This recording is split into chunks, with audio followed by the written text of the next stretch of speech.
Luma Nessence again here, and I'm going to speak of my highlights. I went from being barefoot hippie girl to I was living out in the Lost Coast of Northern California on the Untold River, growing a garden, doing tie-dyes for a living, and selling my vegetables, herbs and flowers. And I went to a Grateful Dead show, and I met a multi-millionaire, really wealthy oil man. And he took me on a ride into the most incredible abundance and wealth. And I spent $1 million a year for 5 years. And then he left me for another woman. Another man. And another man, my brother. Left me for my brother and another woman. The woman was just the front so that he could have the affair with my brother. They're still having an affair 15 years later. They are still, you can find them on YouTube. And my brother and I, we don't communicate much. I haven't seen him but once in 15 years, but he sees my ex-fiancé all the time.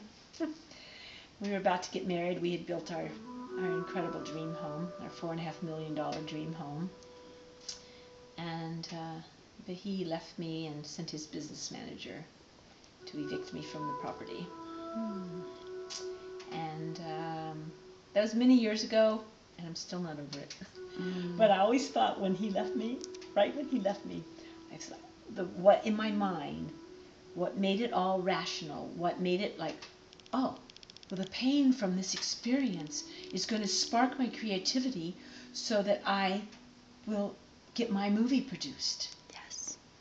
And so I just really felt, I'm getting rushes from saying that, because at the time it just made me feel better that, okay, this intense experience, my dark night of the soul, it was the most painful thing that I'd ever gone through.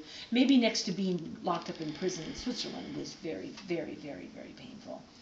But to take a hippie girl and lock her up in a jail cell in a foreign country where she didn't even speak the language. So that has been my passion ever since I was locked up. And then when Robert left me, I'd just gone to the Academy Awards that year. So the year before, as a guest, arrived in the limo, the whole thing. I mean, it was just epic. An experience to be at the Academy Awards, being just who I am, right? And what a night.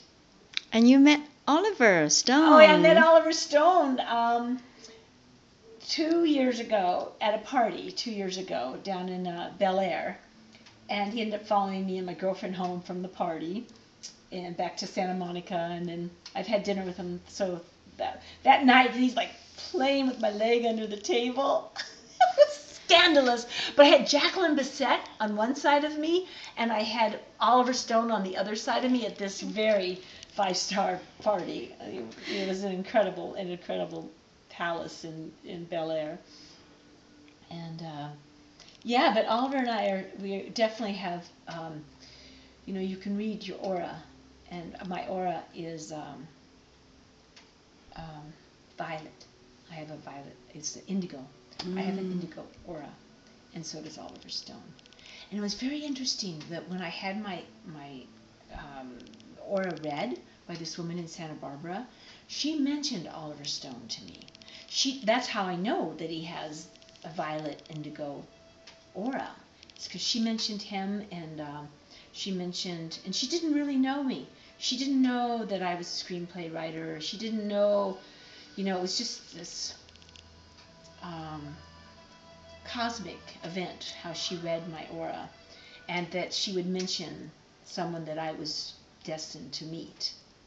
And when I met him that morning, I had been doing this thing called emotional freedom technique. It's a tapping. It's a way of tapping. And you tap on your meridians, and you manifest your dreams by tapping on your meridians. And I took a 3-day workshop and learned how to do this tapping. Well, that morning that I met Oliver Stone that night, I tapped on, because I was in LA, and I'm like, where's my screenplay? Where's my producer of my screenplay? I'm always dreaming about it, I'm always thinking about it. So there I was tapping away. And then at lunch, my girlfriend says, you want to go to this party? go to this party with her. 5-star, incredible party.